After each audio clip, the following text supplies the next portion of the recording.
देखो ध्यान दो, जैसे इन क्वेश्चंस में टी एन को निकालने का एक तरीका होता है ना। देखो जैसे पहला क्वेश्चन लिखा हमने, क्या है बोलो, 2, 5, 10, 17, 26 एंड सो ऑन। देखो इसमें डिफरेंसेस एपी बना रहे हैं, है ना।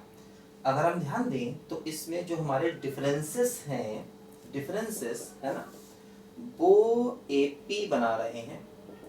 तो अगर कभी डिफरेंसेस एपी बनाए, है ना, तो हम टी एन हमेशा ये मान के चल सकते हैं, है ना। मान लो हमारा टी एन ये है ना। अगर कभी भी डिफरेंसेस एपी बनाए तो हमेशा हम टी एन को ये मान लेंगे, ध्यान देना, है ना। ठीक है, वन टाइम डिफरेंस। अभी हम क्वेश्चन पढ़ेंगे जहां पर एक बार डिफरेंस नहीं, दो बार डिफरेंस के बाद एपी बनेगी, तो उसको भी ऐसे ही कर सकते हैं, है ना। लेकिन ध्यान दो, उसमें टीएन का तरीका अलग होगा जो मैं आपको आगे बताऊंगा, हाँ। तो इस बात को याद रखो कि अगर वन टाइम डिफरेंस से एपी बनती है, अब कुछ बातें याद रखो कि वन टाइम डिफरेंस करने से, है ना, वन टाइम डिफरेंस अगर एपी बनती है तो आप टी एन को ये ले लेंगे, a n square plus b n plus c. और ध्यान देना, अगर वन टाइम डिफरेंस से जीपी बनती है तो आप टी एन को ये ले लेंगे, ए आर की power n minus one plus b n plus c, है ना।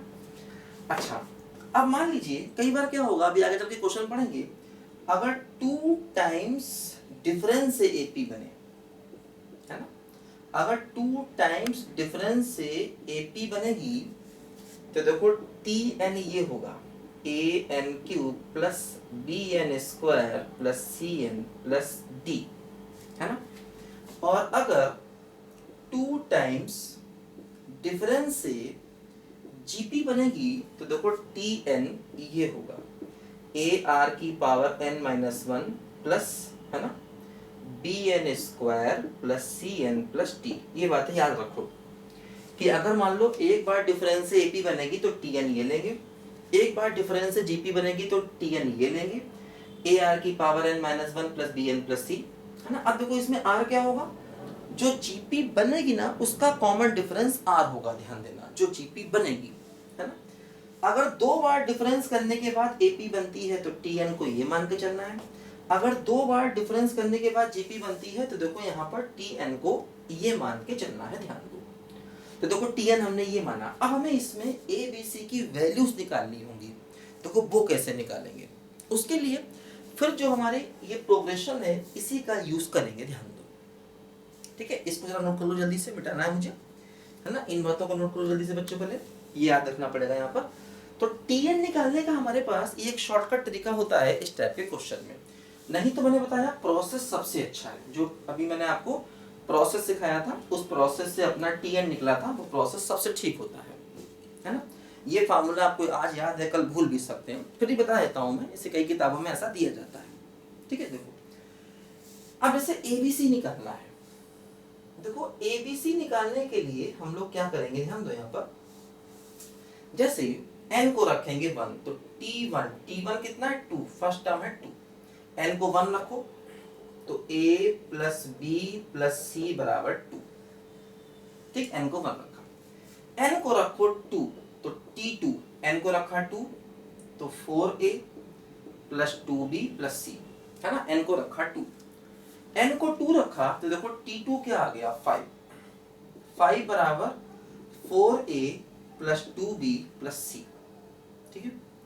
अब देखो n को रखेंगे 3 तो देखो t3 क्या आएगा, t3 आएगा, n को रखेंगे 3 तो क्या आएगा बोलो 9a plus 3b plus c, है ना। n को देखो यहाँ पर रखेंगे 3 तो 9a plus 3b plus c, और देखो t3 कितना है, t3 है 10 बराबर 9a plus 3b plus c, है ना।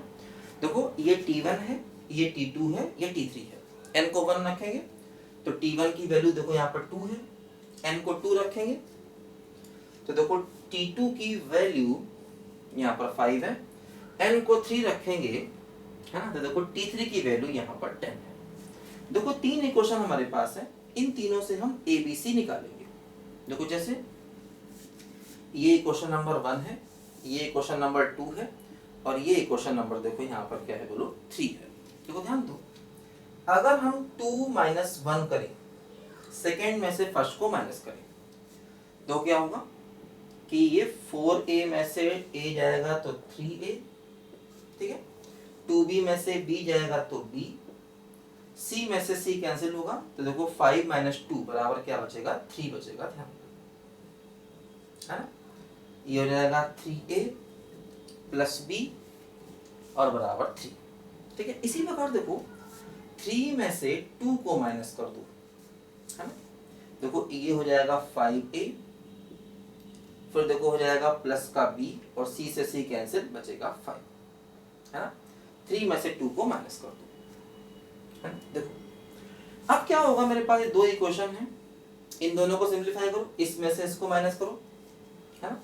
जैसे मान लिया फॉर एग्जांपल ये 4 है और मान लीजिए ये 5 है, तो 4 में से 5 को माइनस करो, तो क्या हुआ देखो ये हो गया 2A और बराबर 2, तो A बराबर 1, A बराबर 1 यहाँ रखेंगे, तो 5 प्लस B बराबर 5, तो B बराबर हो जाएगा 0। अब A 1 लेंगे, B 0 लेंगे, और इसमें रखेंगे देखो A को लेंगे 1 और B को रखेंगे 0, प्लस C बराबर 2, तो C बराबर हो गया 1। तो देखो यहाँ से जो हमारा Tn है ये आ गया क्या, A हो गया 1 तो an स्क्वायर मतलब n स्क्वायर, B हो गया 0 और C हो गया 1, तो देखो n स्क्वायर प्लस 1 ये हमारा Tn आ गया। बाकी का प्रोसेस वही, Sn निकालना है तो सिग्मा Tn करो, है ना। मतलब इस प्रोसेस से हमें सिर्फ Tn मिलता है। ये जो हमने nth टर्म को याद रखने का तरीका बताया है, इस प्रोसेस से हमें यहाँ पर Tn मिल जाएगा। Sn निकालना है, फिर Tn के आगे वही प्रोसेस अपना सिग्मा लगाना पड़ेगा, है ना, ध्यान दो। तो इससे हमें Tn निकालने में हेल्प मिलती है कि हम Tn ये डायरेक्ट याद रखें, है ना। तो इससे हमें Tn मिल जाएगा, ABC निकाल सकते हैं। इसी प्रकार सेकंड क्वेश्चन में भी देखो हमने Tn निकाला था, तो वहां पर भी हम Tn को निकालने के लिए उसका प्रोसेस लगा सकते हैं। बताते हैं, देखो आपको, इसको लिखो पहले ध्यान से यहाँ तक।